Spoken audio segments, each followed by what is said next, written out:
What is the crack? Hey, Simon, you hate sayings, and I went with it straight away.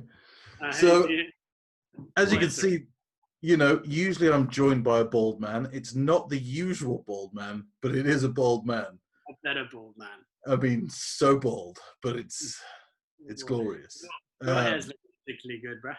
Mine is looking fucking ridiculous, but I digress. As usual, I'm Sam Vickery. Phil cannot be with us because he is... I won't go into what Phil's doing, but Phil can't be here. Let's just say the lockdown is being broken for particular reasons, shall we say. Mm-hmm. Mm-hmm. Right. Okay. Yeah, it does involve... Yeah. I mean, does it involve a member of the opposite sex? Maybe.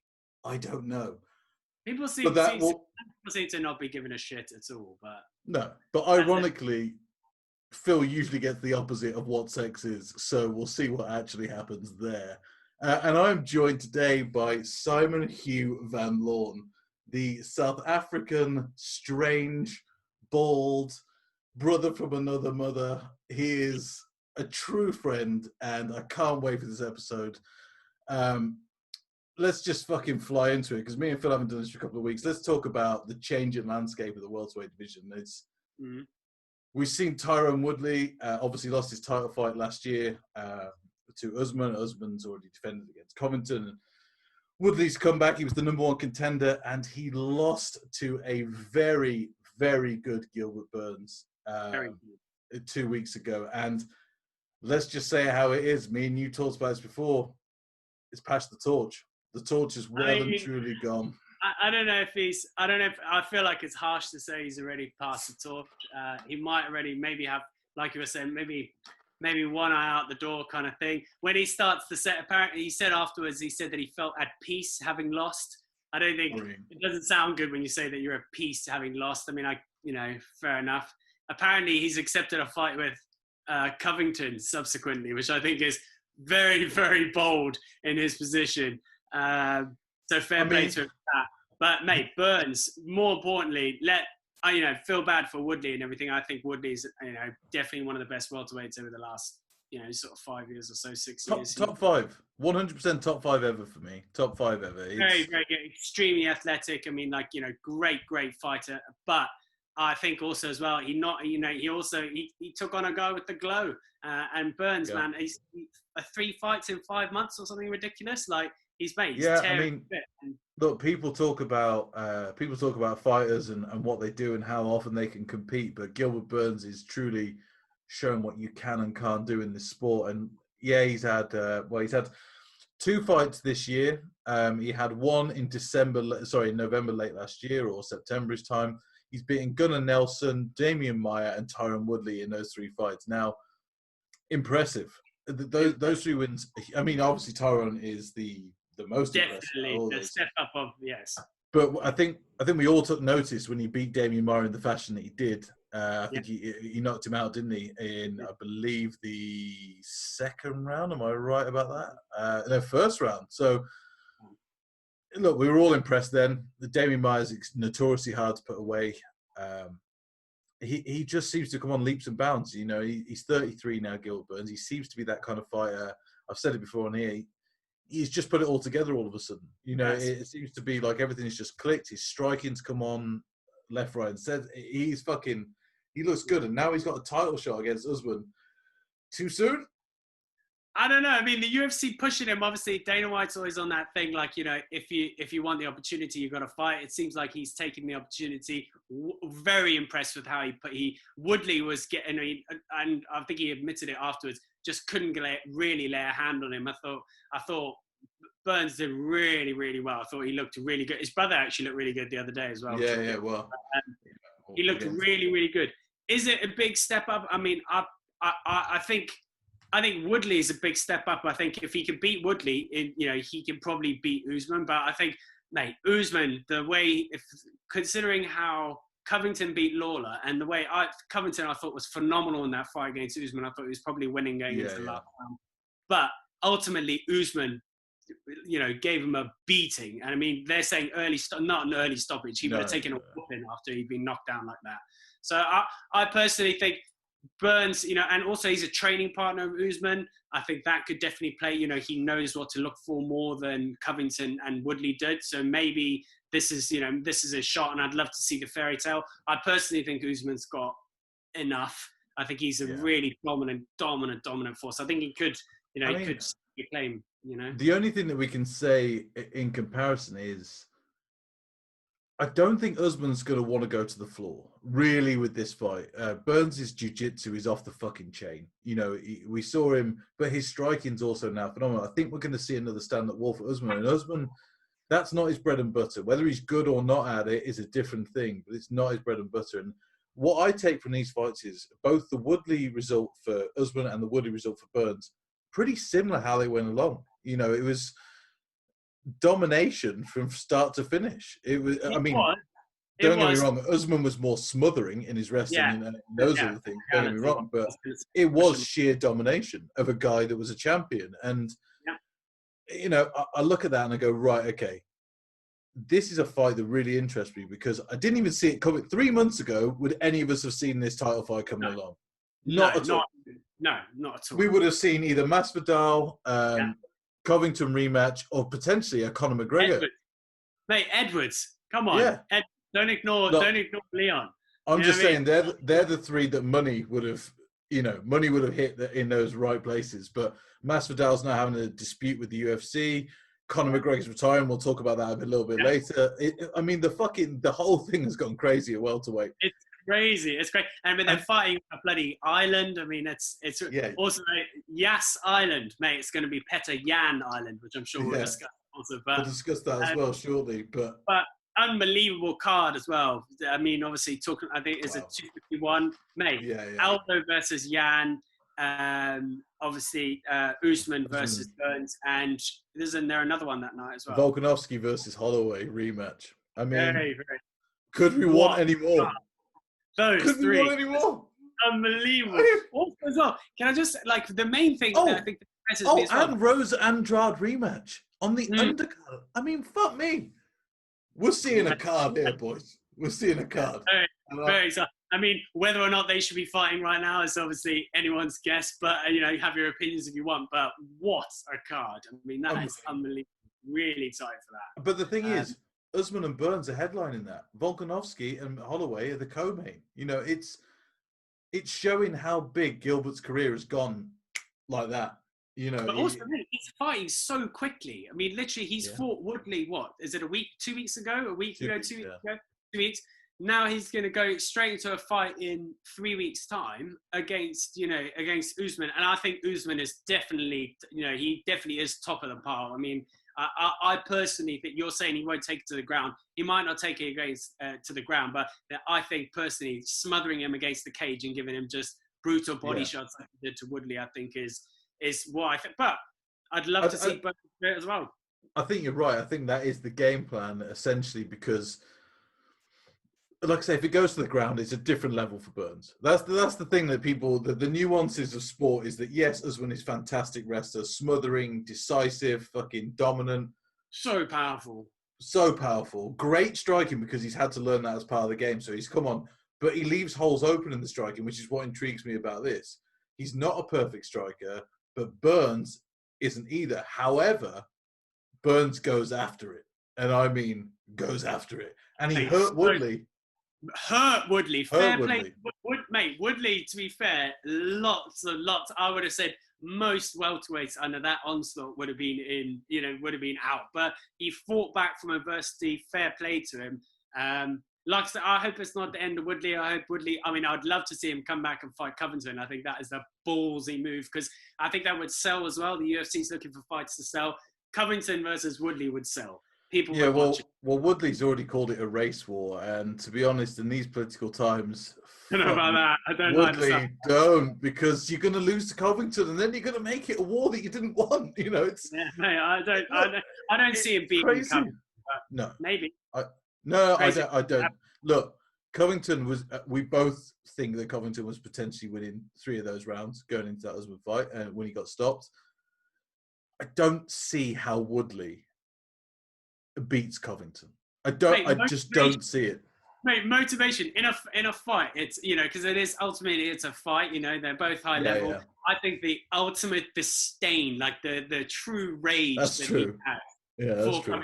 Mate, if he loads up, Woodley clocks you once, mate, you're in big trouble. I'm going to give you a little retort there because, the hatred might be there.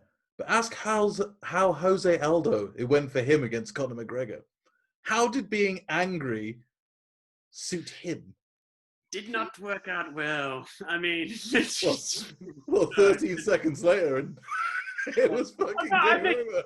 I think it's too much. I think in those kind of games where like it's a rubber match, like in football, where where there's a derby and there's all the emotions playing.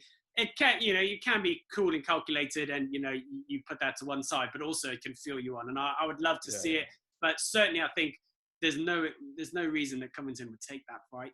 I don't think. I think he's got to be there or thereabouts for a title shot or to fight Masvidal, which is more of a money fight anyway. I don't see Covington taking that fight. He's got two better options ahead of him.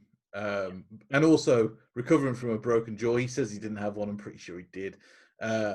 Your face is like that. Listen, also, when you can't stand back up again because you're in so much pain, something's broken. All right, it's just so simple. Something's broken. Because the Nigerian nightmare hit you in the face, and it just ended you. It was brutal, mate. Covington, to be fair, Covington's a freaking savage, man. The way he kept fighting, and he clearly got. It happened. It was the second round or something. I think in between rounds, he said something about his jaw to the coaches. Kept fighting and was ahead. I mean, it's just amazing. That guy's output is just out of this world. He literally different level. It's different, really, and that's why I think there's no way he beats Woodley. There's no way that Woodley beats him. It's just sheer output. And he might get hit, but Covington has got a fucking chin on him. I mean, he took some shots with a broken jaw, and he kept going. I mean, fucking hell. But mate, it shows that there's a level. There's a level to these. And I mean, he's just so tough. It's phenomenal. Anyway, we'll move on from the welterweight situation. I'm just going to run down that card a little bit more. We also had Augusto Sakai beat Blago Ivanov in one of the worst fights I've ever seen. Billy Quarantillo versus Spike Carlisle in an entertaining match. It was a decision. Roosevelt Roberts got a nice rear naked choke on Brock Weaver. That was a tough fight again. Sorry, not game. We're not messing around. Mackenzie Dern made a return to the win column. Sorry, she beat Hannah Cyphers, but who cares? Caitlin Chikugian gets really disrespected and is the main event on the fucking prelims. She beat Shevchenko's sister Antonita or Antonia. I don't know what it is. It's one of those, but destroyed her for 3 rounds, going to show the Shevchenko sisters are not identical. In any way. Isn't because the previous fight was her fighting Valentina, wasn't it? And that ended badly. Night and day. Badly. Night and fucking day. Those fights. The Bullet, man. She's devastating. Again, we'll come to. I know Dana White says he's not keen. I would love to see Shevchenko fight Nunes again. I think. She did enough in the second fight, but yeah. We'll talk about Nunes in a minute, obviously, when we go to 250. But also on the prelims, Daniel Rodriguez continued his winning form in the UFC. He went to 2-0 in the UFC. It's a good prospect out of 10th Planet and the BMF ranch. Beat Gabe Green in a decision, but looked a little bit off in the later rounds. Jamal Hill adds another death to his record by Clinton Abreu. Looks good. Can we say John Jones, or is it too soon? Yeah, you could say John Jones if you want to. I mean, he's got the talent. And it's obviously all there. We just need to see him step up in competition, take it fight by fight. I think it's too soon for that, but yes. Okay, fight by fight, but he's got that talent. He's got that skill level. He's ending people, but he's quite old. That's the thing. I think he's 30 or 20. He's 29, so he's a little bit older, but he's still there. I think it's starting to be. I think as MMA grows as well, I think you're seeing more and more of the young guys coming in. Obviously, they hit their prime at about 30 odd, but I think more and more you're going to start to see the champions get younger and younger, man. I think they've been doing MMA for so long. but obviously I know it didn't end that well. But Chase Super, he's 20 years old. He's been doing MMA training since he was 8 years old. It's crazy. I think if you're starting, it's mental. Yeah, I mean, I was alive when the UFC started. That's what these kids are growing up with it on their TV. It's everywhere now. We had to stay up till fucking 2 a.m. just to get a glimpse of Randy Couture fighting. It was a crazy time when I started watching it. But rest of that card anyway, just quickly, I'll run through it. Brandon Royval beat Tim Elliott in a really game fight. It was a good fight to watch overall. Royval, impressive in his debut. Casey Kenny beat Lewis Smolka. Another impressive victory for Casey Kenny. He's 3-1 now. Guy looks great. And for me, a dark horse at 135. But that division is I was going to say, there's so many dark horses, but when you're in a room full of shadows, you can be a dark horse. It doesn't matter. It's terrifying, man. I mean, literally, you blink. We will get to that, man, in 250. Because I mean, the 135. But personally, I'm starting to feel like it might actually be my favorite division at the moment. There's so many stories going on there.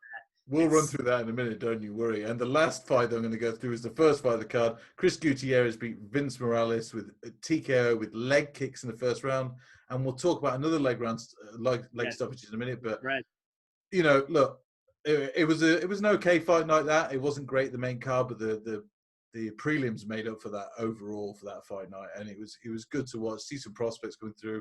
Like I say, Casey Kenny, my dark horse. That guy is just quickly getting better and better. I've only seen him fight a couple of times, but yeah, he does look good.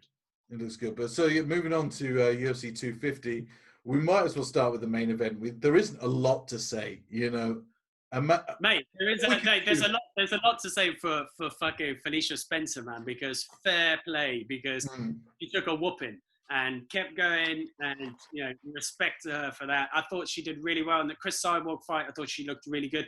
Also, kind of shows you a little bit of the difference between Chris Cyborg and Nunes, because everyone thought it was going to be such a tough fight. Cyborg got cut in that fight. Still won the fight, probably, overall. But Felicia Spencer looked way more in control and had way more of an impact on that fight. Against Nunes, it was basically just Nunes teeing off on her to a large extent. Just shut it down. Mate, the only thing, other than her fighting Shevchenko, the only thing I see at the moment is that they somehow get that the girl from PFL. What's her name? Kayla Harrison. Kayla Harrison, the judo gold medalist, but she's fighting at 155. How's she's big. She's big. I don't think she'll make 145. She's a big girl. And is Nunes going to go up another weight class? Nunes looks her best at 135. Always looks her best at 135. 145 is just a dally for her. She just turns up and says, "Oh, fuck it, I'm so good. I'll fucking beat these." There's no one in that division. I think they're right. I think unless they fill out the division. I mean, the only other people, she's not going to fight Megan Anderson, is she? Megan Anderson. But that's it. That's the only option. And the reality is, it's not a good one. That division is dead, basically. It looks to me like the flyweight division 2 or 3 years ago in the men's. There's nothing going on. They need more talent. It's way worse than that. It's way worse than that. There's just no one. There's no one there. I mean, like how many people are even on the roster for that whole division? I don't even think there's a top 15. I don't think they can fill out a top 15 because it's that bad. Crazy. Like that, maybe in time to come. I do think also as well, just like MMA's progressed so much for the men, I think it will for the women as well. And I think maybe in like 2, 3, 5 years time, more and more women doing MMA. I'm sure it'll develop, and I'm sure they'll be able to fill it out. But are they going to have a holding pattern till then, or Nunes retiring? Is there any way I see that moving forward? I don't think anyone to challenge. No, I don't see anyone at the moment having any challenge of Amanda Nunes. Chris Cyborg was the biggest threat, obviously, and Nunes shut her down and really destroyed her. I think Cyborg should have stuck around and got a rematch, personally. That would have excited that division a little bit more. The problem is Bellator have snapped up a lot of the female talent. They've seen a niche in the market, and they're trying to run with it, And fair play to them, because they're picking up where the UFC's kind of left, stuff in the dust.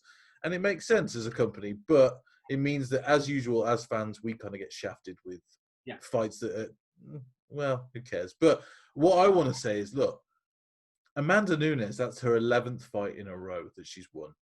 Right, 11 fights in a row that she's won. This girl does not get anywhere near the respect that men get, and she is just as skilled as any man I've ever seen. Fighting a who's who as well. Like, I mean, obviously, lots of people people say stuff about women's MMA, but I mean, like, she's beaten every single woman to hold the 135 or 145 title. She's, you know what I mean, like, just destroyed people as well, like proper knockout power, you know, all-round game. I mean, she was struggling against Duraname a little bit on the feet in the fight before last.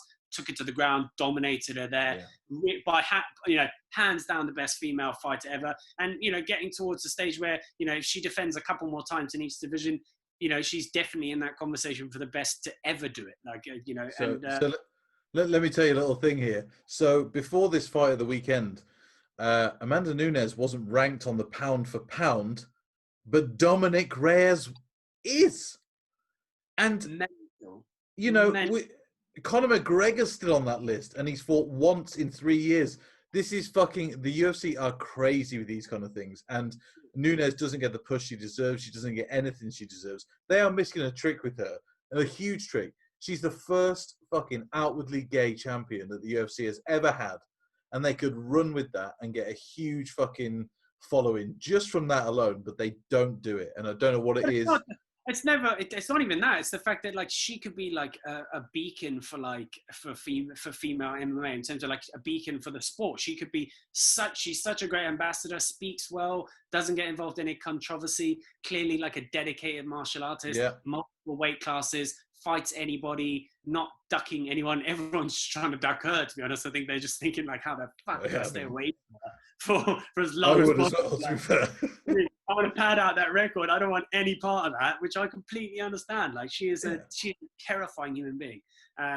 But yeah, great. But again, I feel a little bit bad for her that she's that much better than everyone else. Like, I think, you know what I mean? Even John Jones, he was that much better than anyone else, but he had legends to fight and stuff. Whereas she is the first, I would say, true legend of the sport. You'd probably say Ronda Rousey, because she you know, brought the fame to brought, you know, female MMA to the fore. She had mopped the floor with her.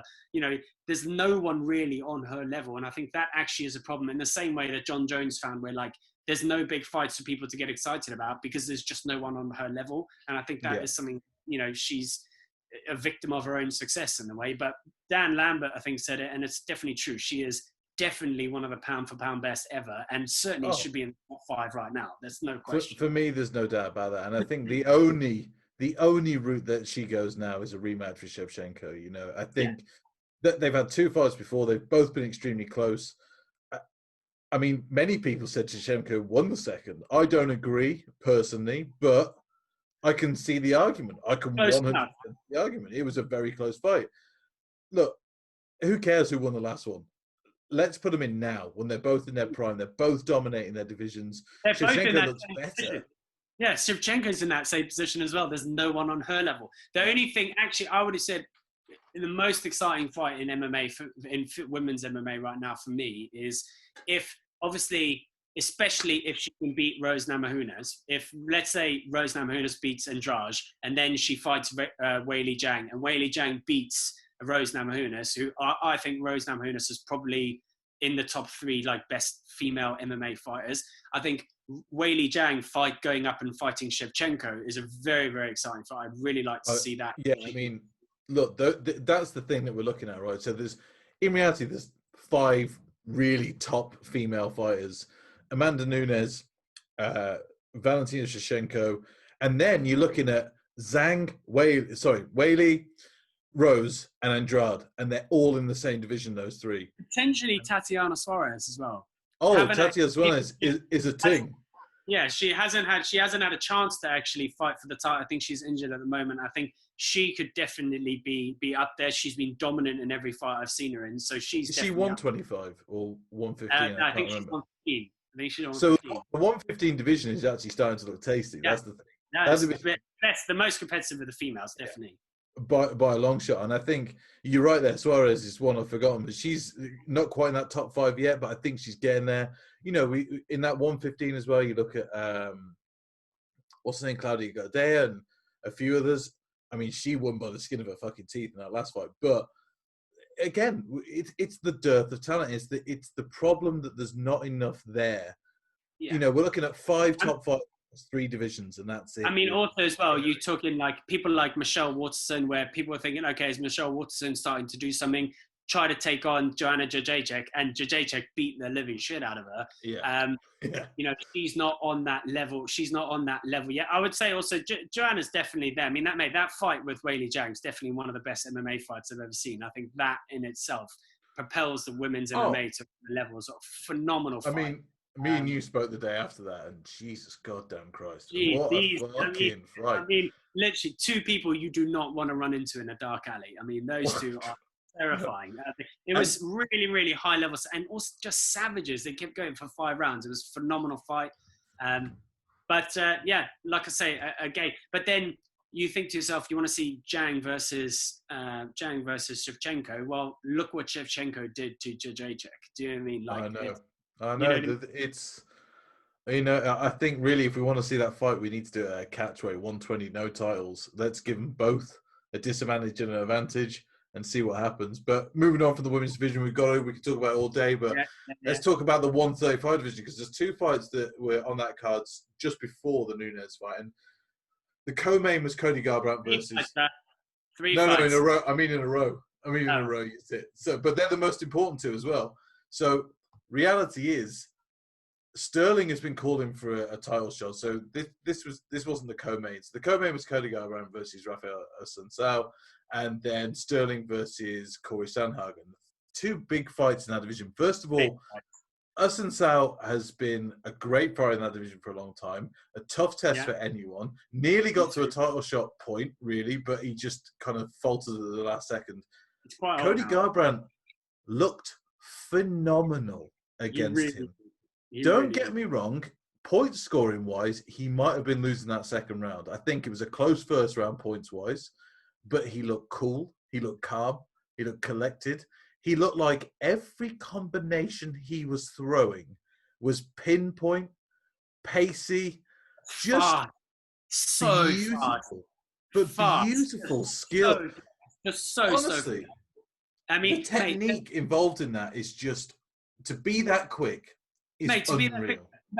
Obviously, I mean, we'll talk about the shot that finished it on the buzzer, but I mean, he took a wind up. It looked like an elastic band, but it happened in like the split second where he literally just cranked back and forward. It almost looked like a cartoon, and it was just boom, KO. And it was phenomenal.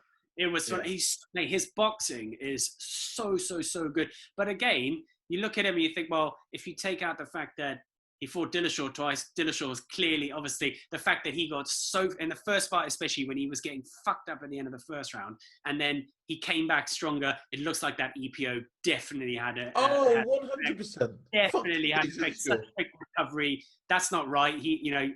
Garbrandt had him on the ropes. Second fight, he's still juicing.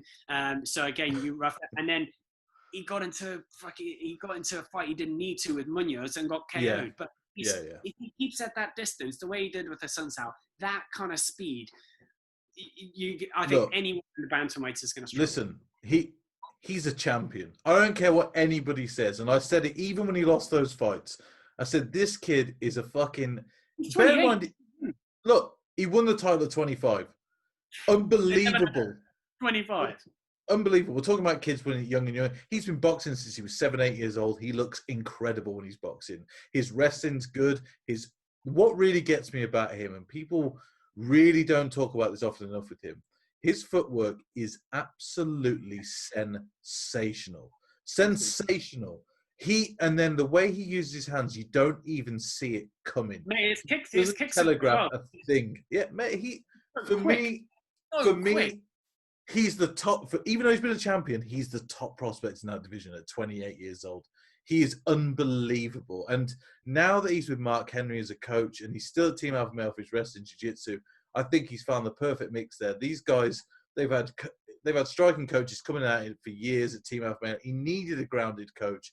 He's got a great coach. I'm glad that he didn't just duck out on his team as well. You know what I mean? Yeah. It's kept, he's staying with them, but because I think a lot of people train full time with Mark Henry, don't they?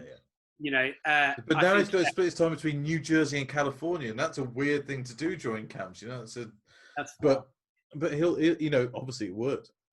Yeah, and mate, and also as well, straight away, boom, knocked him out. He straight away jumps to the head of the queue. I mean, they're saying that Sterling's next, and obviously we'll talk about Sterling now. But and I think Sterling deserves to be next. But you know, straight away with because of his name, former champion, I think Garbrandt straight away jumps to pretty much close to the head. I would not be surprised to see Garbrandt fight the pair of Jan and Aldo. That wouldn't surprise me at all. He's top 5 now. You know, he beat Sun Tzu, who was number 5. He's in there. He's in the mix already. Again, that's all he needed. He just needed that one win, and then we'll just go on to Sterling now. You talked about it, but obviously the actual knockout before we go on Sterling. Dear God, my God, the way that he fucking wound it up from the bottom and just it was. Oh, unreal. Mate, absolutely. And it's also right on the buzzer. And like you say, in the footwork, you can just see the hip swivel as well when he just brought it through. And it was savage. And also as well, it was one of those KOs where like it had so much goddamn force. It didn't need to hit him on the chin. It didn't need to hit him on the temple. It hit him in the middle of the goddamn face and took his nose through the back of his head. I mean, like it was just everything. It was just. And afterwards, Sun Tzu couldn't stand up properly. They had to keep him on the floor because he couldn't sit upright. I mean, look, that kind of power at 135 is disturbing. And the thing is, if you're as fast as him, he looks as fast as a 125er. He looks unreal. And the thing is, I don't see many, as long as he keeps his head about him, and as long as he keeps calm and whatever. It doesn't get into a fight for no reason. Yeah, I see him winning the title again and keeping it for a long time. And but Sterling, man, we'll go into Sterling. Let's not jump the gun too much on that. Keeping the title. I can see it because I can see it, but I'm just saying that there's a few guys. Look, that division is goddamn ridiculous. But I think if he gets in a fight with Jan, he wins that because Jan is he's a good boxer, but he ain't Cody Garbrandt boxer. This is the difference. This is. When we talk about those nuanced little differences, Garbrandt is just that much better than him. Just that much, but it's enough. I don't know about. I think Jan's. Like I've seen quite a lot of videos of Jan doing Muay Thai in Thailand. I really do think so. The way he sort. I mean, obviously, Faber's not past it. He's a great fighter and everything, but he's 40 years old. But mate, I personally. I think Petr Yan as a kickboxer as well is very, very impressive. And I actually think, Garbrandt uses very, very rapid kicks usually to set up the fact that he's just going to KO you with the hands. But I know obviously we'll wait and see what happens when he fights Aldo. But I personally think Petr Yan's the man. I really do. Well, we'll discuss that in a minute. But so Sterling, I mean, impressive. First round, rear naked choke, lasted a minute and a half. Sandhagen, number 4, no joke. Won I think 7 on the trot before this or something like that. Beat John Lineker, beat Sun Tzu before that. Was Alcantara before.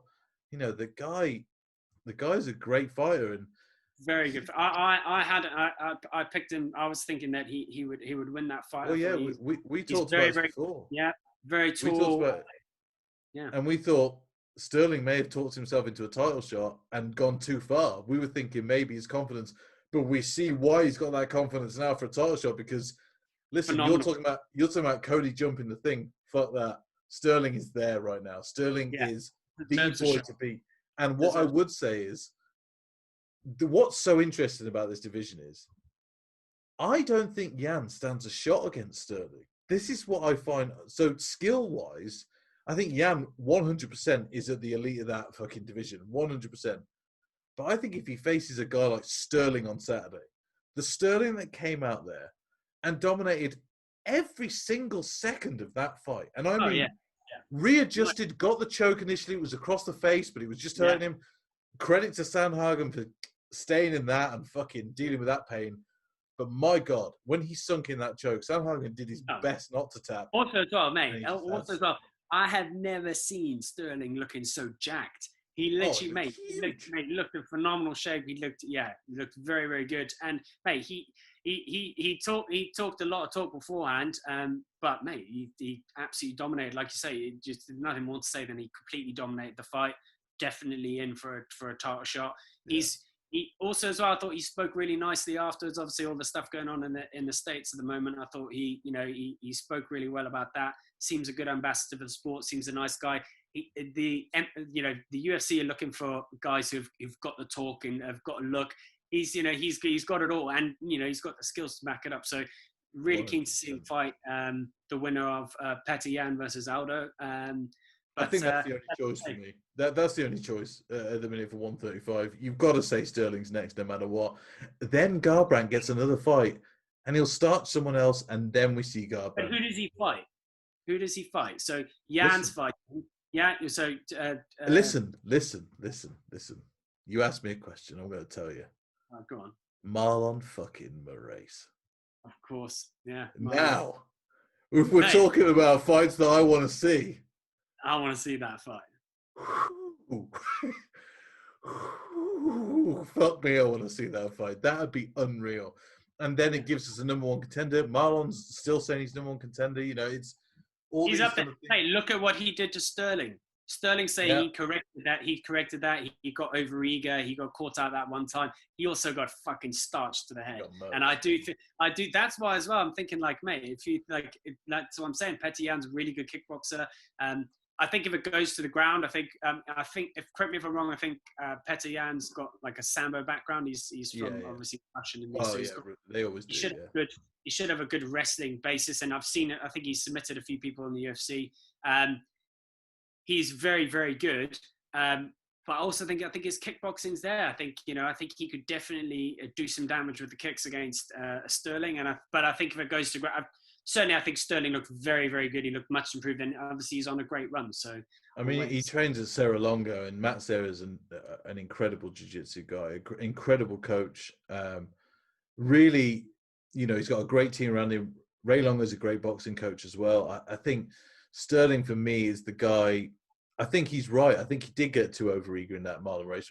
I still think Moraes probably would have won anyway, that whole thing. But Moraes is no joke. He is no joke. But this is what happens with fighters. They learn through age, they take their lumps, they do their bit. And Sterling seems to be the guy who's really put it together since that loss, and he looks great. And, we can't spend much time more on Moraes, but let's talk about the 135 division again. Because like you said, there's another fight that was on there. Now, for me, Simon, and you're going to be furious at this, he's still overrated. He is. Yeah. I mean, he's fought anyone. I mean, it's obviously, it's not, I think it's all the hype, isn't it? It's the coloured hair, it's the tattoos. He's got all the chat. He's on. Talking about a look earlier with Sterling. He's got the look, hasn't he? That's the thing. And I mean, he's got that's the thing that shit sells. And I mean, ultimately, walk away KO. It was very, very impressive. Just because as well, similar to Garbrandt, it was just impressive. Just the speed, the faked uppercut and the boom overhand. It was very, very impressive. He looks good, but the thing, I suppose, you get swayed by the fact that, he's got all the chat, he's got the look. It's, it's impressive. Certainly, I think, but he's young, give him time. Let's see where he goes. He hasn't really been tested on the ground. I mean, the fight before the last fight, so I know he looked good against Nunes. I've seen Nunes get dominated in a couple fights. I don't think he's that good. The fight before that, he fought, what's the guy's name? He fought when he broke his foot. This is the thing. I'm trying to think of his name now. I'm struggling. Anyone else? Why he doesn't just wrestle him straight away? The guy's got a busted up foot. Put him on the ground. If he takes on a decent, like a guy with decent wrestling or a guy with decent grappling, anyone sees him get injured like that, he's on the floor and he's being submitted. The guy before was Andre Sukumtat. And Terry and Ware. Both of those were decisions. Admittedly, he did have to have, a long time out due to a ridiculous suspension for smoking weed. I mean, for fuck's sake. Didn't he also get caught with the Tatum supplement for Ostarine as well, though?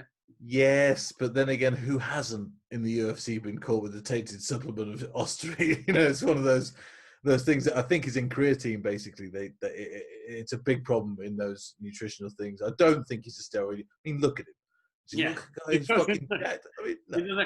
Mate, the one thing He looks like a stoner. It's as simple as that. He looks like a fucking stoner. The one thing would kill you. Who would kill you, mate? Kill He is. The one thing I think he does have over a lot of the bantamweights is he is tall, man. He is very rangy. tall. Very rangy. The UFC are going to protect him. They're not going to throw him in against the top 5 next minute. They'll give him 2-3 more fights before, as he starts to work his way up. I think it's good. They'll probably want to protect the asset, and good for him as well. He can spend more time, developing. Someone said to me that they wanted to see him fight Jimmy Rivera next. Are you fucking mad? That is far too soon. Far too soon. Mate, we see what happens when it happens all the time when they push the fighters too quickly. I don't think he's ready. Even someone like, I mean, obviously, if we switching on to another fight at 250. If you look at Chase Hooper being put in a fight with Caceres, yes, that was too much. He lit him up. Chase Hooper, I thought, was really, really impressive in his last fight, but he was fighting Tamer, a much shorter fighter. He got lit up in that fight as well, nearly got choked out, managed to get out of it, and then when he was on the ground, he got on top of him. That's, where his strength lies. That's great and everything. But they pushed him too soon. They put him against Caceres. Correct me if I'm wrong. Caceres has fought in the UFC a ridiculous amount of times already. Yeah, a lot, yeah. Had way, way too much in the stand-up. Even engaged him in the wrestling. It's still, in the ground game, was willing to engage him a little bit. Dominated him. And I think Chase Hooper will come back, showed that he's clearly tough because he kept coming forward and he was getting lit up big time. Fair play to him. But again, a guy who got pushed too much too soon. I don't think he was ready to step up in competition. But he's certainly, again, I think he's one for the future. He's only 20 years old. But when you look at that in terms of thinking the complete picture, if you're a really, really good striker like O'Malley, you could probably KO people. They can set you up against strikers. If you're a ground game specialist, unless you've got good setups and you find a way to, get that ground game, going straight away, you can get lit up real quick. And then it's hard to get your bearings around you to actually get to where you're strong. So it's, 100%. And I think, I think you're right. I think for me, Rivera is a terrible choice to put anyone, in with at this moment. He's only lost to the top 3 in that division. Literally the only 3. He's a gatekeeper for the top level. I mean, he's a top five gatekeeper, and he is a phenomenal talent. He's unbelievable. And wasn't that long ago talking about him as a title shot? Like, I mean, it's. I don't. Well, yeah, he was one fight off, and then he lost, and it was against was it Aldo? I can't remember, but no. Rivera lost to Sterling. He lost to Sterling. He lost to Sterling, and he lost to Yan. Yeah. So, and then he lost another. He won one, and then lost it. Whatever. But the thing is, that's far too soon for O'Malley. Far too soon. We need to see him. Look, go for number 15. Don't fucking put him in against a top 5 guy. No, it's immediately. It's fucking crazy. But I think I just wanted to say something as well. You were talking about Chase Hooper there. I think you're 100% right. I think that was far too soon. That entire thing. I think Caceres has been fighting in the UFC for 10 years now. Right. Let me just put that into perspective for you. Chase Hooper is 20 years old. When Caceres made his debut, he was 9. 9, right? I think also it's a bit of a disservice as well. He must have come in. He must have been coming into that fight thinking, "Why the hell am I fighting this 20-year-old kid who's had one fight in the UFC?" Is crazy. Caceres, unfortunately, he's so up and down in his wins losses. He can fight anyone and he might lose. People were talking about. Oh, Cron Gracie beat him. Cron Gracie beat him. Yeah. Absolutely, like world class, like jiu-jitsu guy, like way later in his career, like way more experienced, like just mental to make the comparison between Chase Hooper and him. So I'm looking at the top 15 in the bantamweight now, and it looks like Sean O'Malley's finally cracked the top 15. He's in there at 15 now, and above him, so the top 3 above him, right, are John Dodson, Song Yudong, and Dominic Cruz. Who do you give him? No. Look, Song Yudong's coming off a loss, so maybe you see that happening. John Dodson has just come off a win against Nathaniel fucking Wood, who's a serious prospect. Nathaniel Wood, we were talking about that, and I thought Nathaniel Wood is the shit, and I genuinely thought he was going to run through Dodson, and Dodson showed that he. I think he had a bad night. I think Wood had a bad night. I think he'll be back, but I think that's a fight I'd like to see. O'Malley Wood. That's look. Let's see who really is number 15. Let's see who the guy is cracking through. And look, do you give him Dominic fucking Cruz at this point? No, you can't. You can't. And then people are talking about Jimmy fucking Rivera. Get out of town. Who's at 11? 11 is Rob Font. Don't want to give him Rob Font either. No. I mean, I think, to be fair though, if you're in 135 and you've got some hype, that's actually a nightmare, because that is literally like, do you mean it's the worst thing? The worst thing that I think could have happened to O'Malley right now is cracking the top 15. I think that's the worst thing that could have happened to him, because now he's got to fight above him. No thanks. Also, as well, if they fight him, anyone who's not, but maybe someone like Nathaniel Wood's a good shout. But if they fight him, anyone who's not clearly near the top 15, if not in the top 15, then they're starting to. Then you get all that. Oh, they dilute the They dilute the actual negative vibe. But then again, there's also the possibility that he could fight one of those top guys and KO him. I think maybe Yadong's probably a good shout out of that. I think that's the best fight for him, to be honest. It's skill-wise as well. I think that match up. He said afterwards he's ready in a month's time, man. Let's see. I'm just going to run through a few things from that fight night that we saw. Ian Heinisch defeated Jared Meerschaert first round. It was just a horrible hand right that just destroyed Meerschaert, but good win for Heinisch, and he goes back into some sort of moving up again, and he looks like he's finally back on track. He had a little bit of a tail off with his last fight, but look, Cody Starman coming in at 145. Him and his brother died. I know the week before his 18-year-old. I was going to talk about that. It was a very good fight. He won. I thought the whole way through. I thought is it Kelleher he fought? Yeah, Kelleher. I thought actually it was a good fight.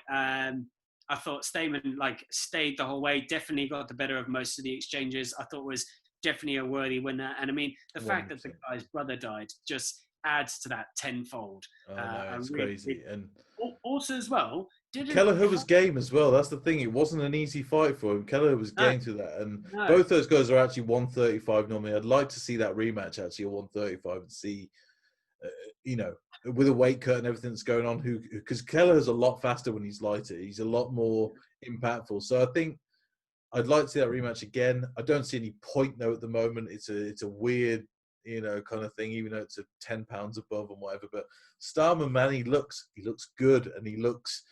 What happened in his last fight? He won. I think he's on a bit of a 2-3 fight winning streak now.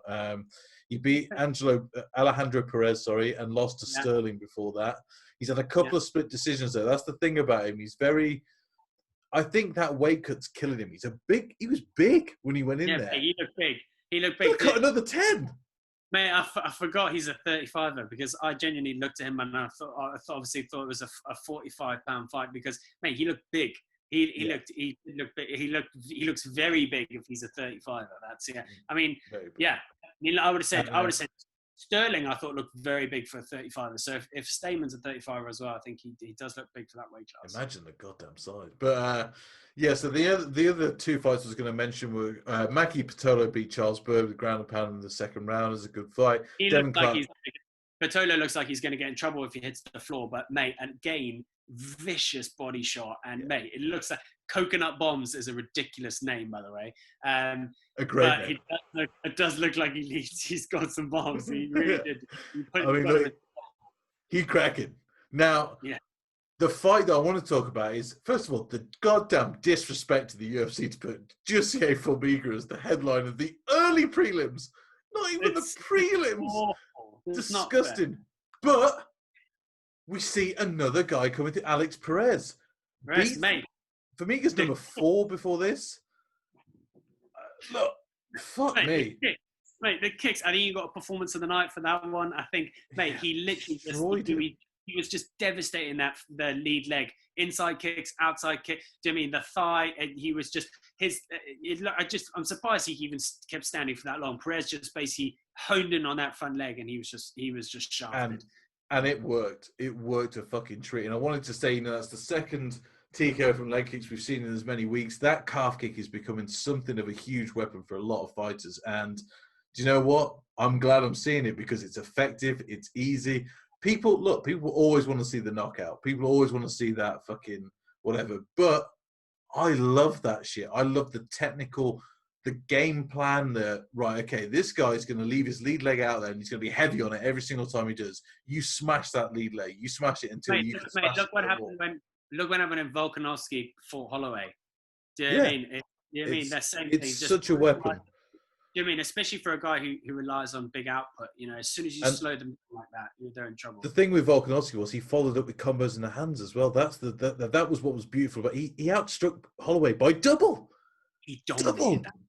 I thought Holloway. I was genuinely thinking Holloway's definitely going to win this fight, no question. And I would love to see Holloway come back because I think he's a great champion and everything. But the way that fight went, Volkanovski absolutely dominated him. It was a great fight to watch, and it was fun. And I can't wait for the rematch. I want to see how Holloway reacts to the whole thing. But and then the last part I was going to mention was Herbert Burns, brother of Gilbert, beating the veteran Evan Dunham in the first round rear naked choke again. Just impressive, man. That's all it was. It was just impressive.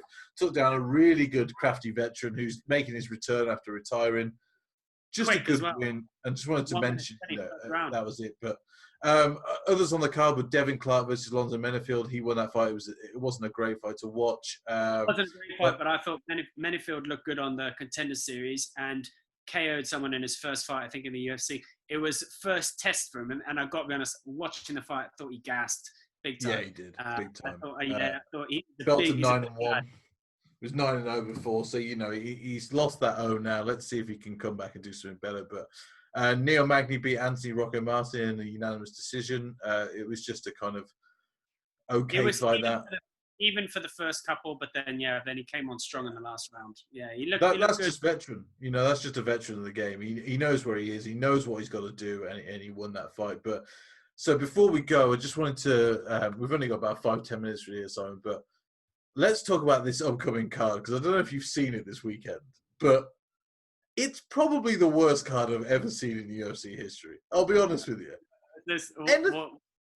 I haven't actually looked. Go on. I'm going to run through the card for you, and we'll have a laugh about this. Yeah. So, the main event is Jessica Eye versus Cynthia Calvillo. What? That's the main event. That's the main card. That's the main event. Then we've got Carl Robertson versus Marvin Vettori. Sorry, not I can't be honest. Do like to see the English lad flying the flag. I think he's a good fighter. I thought he got. Of Carl Robertson. No, he's American. You tit. Who am I thinking of? No, I'm thinking of someone else then. All right. Well, let's not get into that with the current political climate. Anyway, Ray Borg versus Marab Dashvili, Andre Fili versus Charles Jourdain, Jordan Espinosa versus Mark De La Rosa. Yeah, who? Mariega Agapova versus Hannah Cephas. Hannah Cephas is coming back after a beating a couple of weeks ago. I mean, Charles Rosa versus Kevin Aguilar, Julia Avila versus Gina Mazzani, Tyson Nam versus Zarek Adashev, Jordan Griffin versus Derek Minner, and Anthony Ivy versus Christian Aguilera. It is a horrible card from top to bottom. And to be honest, we shouldn't even give it any credence by talking about it because this is the UFC 100% fulfilling their TV contract. That's all this is. This is shit. We missed 2 months. We need to get as many as we can to get that. But who's watching that fight? I mean, but then again, I suppose... Doesn't matter. They fulfilled the contract. Hey, at the moment, though, there's no sports on. There's no sports on. People are just watching whatever. Like, I mean, people watch that. Did you see that Tyrone versus Burns gained like the most viewership of a fight night ever? Nobody wanted to see that fight. It was just because nothing else was on. It's that simple. No one was buying Woodley Buzz. It's bullshit. It's so brutal. Yeah, mate. Yeah. I think some of the fights, some of the cards aren't that good. In truth, mate, I'm not staying up for that. Certainly. No. That's a No. next day jobber. I mean, I quite like Jessica I when she I've heard her speak a few times. Seems like a nice person, but I mean, terrible fighter to watch. I mean, come on. Yeah. She's 15-7. I mean, yeah. Yeah. Are we going to see another split decision of the women's division? I can't wait for it. It's going to be a belter. One that's going to bore us to sleep no matter what. But before we go, Simon, we can't give that card any credence because it's bullshit. So let's talk about one thing that's hit the news this week. Conor McGregor has retired for the third time in 4 years. Third time, yeah. Look. I mean, literally, it's for the sake of like it's just for the sake of some publicity. It's like, by the way, I'm retiring. He's just looking for an excuse to show pictures of when he's had a really good time. It's like, here's a picture of me and my mum. I just won a world title on one of my world titles. He's like, yeah, mum, you can have whatever you want. I'm rich as fuck. All right, sweet. What house do you want or whatever? It's like, oh, fuck you. It's all around it. He's definitely gonna come back. It's all just for hype. It's the same as with already. I'm hearing Henry Cejudo saying, "Oh well, I'd only come back for this fight." It's just a classic thing to try and get more money, get more hype. It's just clickbait shit. But that leads us to a huge question because we're looking now at John Jones, Jorge Masvidal, and Conor McGregor, all in contract disputes currently, all of them. And they're the three biggest stars in the UFC, 100%. People don't want to. No. I think Daniel Cormier is up he there. He just doesn't bring the money in. That's the thing. He doesn't bring the buys. That's the only thing. I mean, look, I love Daniel Cormier. Don't get me wrong. I think that guy's great. But let's face it, the three biggest draws, 100% is Conor McGregor. 100%. Yeah. Then we're going to look at Nate Diaz, but Nate Diaz doesn't give a shit about anything. He doesn't give a shit about anything. Look, he comes back twice a year, gets a bit of money, fucks off. Anyway, then you've got Masvidal, who put a beating on Nate Diaz, right? So he takes that stardom immediately. John Jones has been their champion for 10 years, basically. I mean, obviously, he's had his ups and downs with things. He's had his ups. I was thinking the other day, right?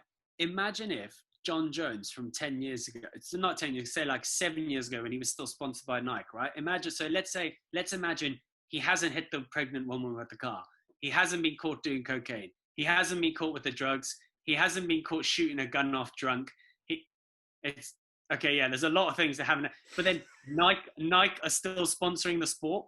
You know what I mean? We got in there. Imagine how different the sport could look if John Jones could keep his shit together. That's how big a star he is. If he had kept his shit together, the face of the sport would be different. It would have been completely different. I think the thing is, he would have been more of a star if he hadn't have been such a dick. This is the Imagine thing.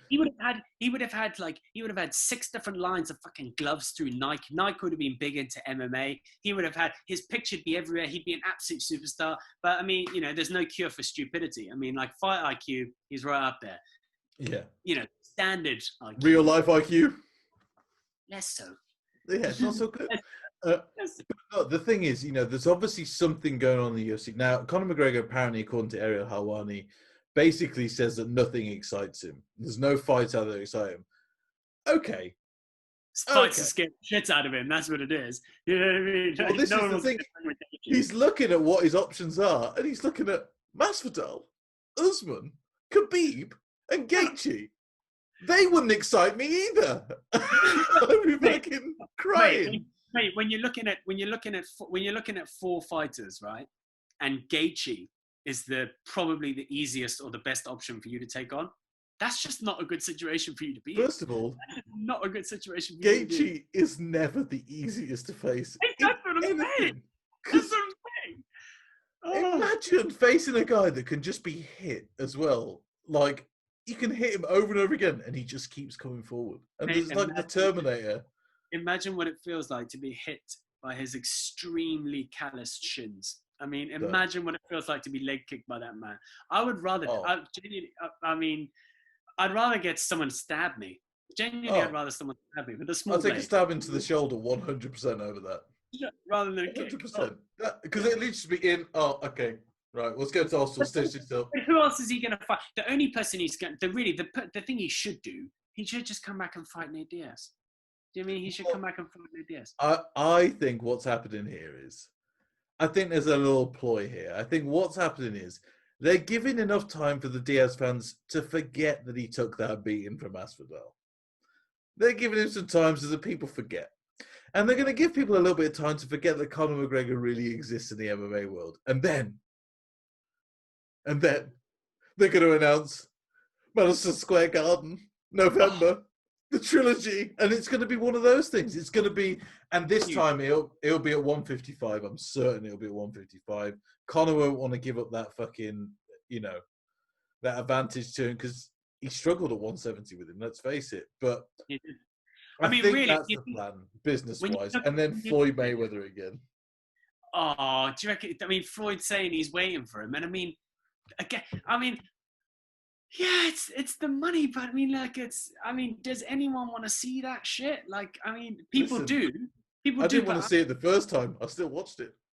Yeah, that's true. And he did hey, let's be honest, he did a lot fucking better than a lot of people thought he would. Yeah, look, the thing is, there's a lot of criticism now. People saying, oh, yeah, well, Floyd just let him do. Look, Floyd let him get away with a little bit at the beginning. But when he hit him with that uppercut, Floyd didn't let him get away with anything after that. Because he knew he was in it. He was like, oh, we're going to play this shit, are we? I'm just going to do this and just fucking... You normally just be an absolute ghost that you just can't hit. And then I'll just like, I get... But then, you got to think, McGregor... I haven't seen anyone hit Mayweather like that since Medina fight 7 years ago, something like that. I haven't seen anybody hit him hard. McGregor cracked him hard, and ultimately, just basically what Mayweather will do the same thing again. He'll just take him into deep water, and then Mayweather has done it too many times. You can't manufacture that kind of experience. I'd love to see Conor McGregor beat him. That would be great. What I would like to see is Conor McGregor come in with a different stance. I'd like to see him with that long, rangy stance where he gets in and out and just, I don't want to see him take a normal boxing stance. That was a weird thing for him to do. I'd like to see a real clash of styles. I'd like to see the actual, maybe do a boxing. I think it's hard. I think it's hard to keep that kind of foot movement and that kind of range going across 12 rounds. I think I'd like to see that. A boxing rematch with MMA gloves. That'd be interesting. Do you know why? Why? Because the thing with Floyd Mayweather is he's got what I would call tin hands at this point of his career. They are just shattered because he's just hit things forever. For 23 years, he's just been into things. McGregor's got another 10 years before he gets to that point. But not only that, he's been using knees, kicks, whatever. He's got the touch of death when he gets on you. But I don't think Mayweather takes that fight. Not in a million years. Mayweather's got no reason to. I prefer that they fight in boxing gloves and then McGregor's just like, fuck it, just kicks him in the head and knocks him out. And we're just like, well, sorry, I thought this was I'm sorry. I guess McGregor would win in a real fight. That's how it is. But listen, Simon, we've got to go. It's getting late. We've done plenty of chat about all this shit. It's been a pleasure. A pleasure. I will put this out tomorrow, and we will buy a razor. Yeah, buy a razor. Me? Yeah, you should do something about that. What do you mean? Hang on. Well, wow. Yeah. This is good. You're looking like someone who's been on lockdown in your house. And I have. And I'm so desperate for a haircut, but we won't go into that. But Simon, it's been a pleasure. Thank you for joining. Phil might be back if he's got out of that pussy anytime soon, but we'll see. I'll have to see, won't we? I mean, Phil goes deep, so you've told me. So, we'll see if he finds his way towards the light. He doesn't go too deep. Let's face it. He goes pretty shallow on the old uptake, but he says she's a 7. I don't believe him. If I'm honest, I mean, I'm being horrible here. I'm berating him. Poor Phil. He's a lovely fella. Doesn't deserve this shit. But anyway, Simon, it's been a pleasure. I will speak to you soon. See you later, man. Oh, I just need to mention before I go, I meant to have a shout out earlier. Me and Phil have joined fightbookmma.com. Go and look them up. They're sharing the pods. They do great articles. All your latest news is there. These guys are legends. You know, they know everything. But honestly, Simon, you're always asking me where do you get your latest news from. Actually, these guys put out like that. As soon as they hear it, they're like, right, okay, so it's a good place to find your news. They're up and coming. They've got a load of deals with one and a couple of other, they're going places. So check them out, see what the crack is. And bye-bye.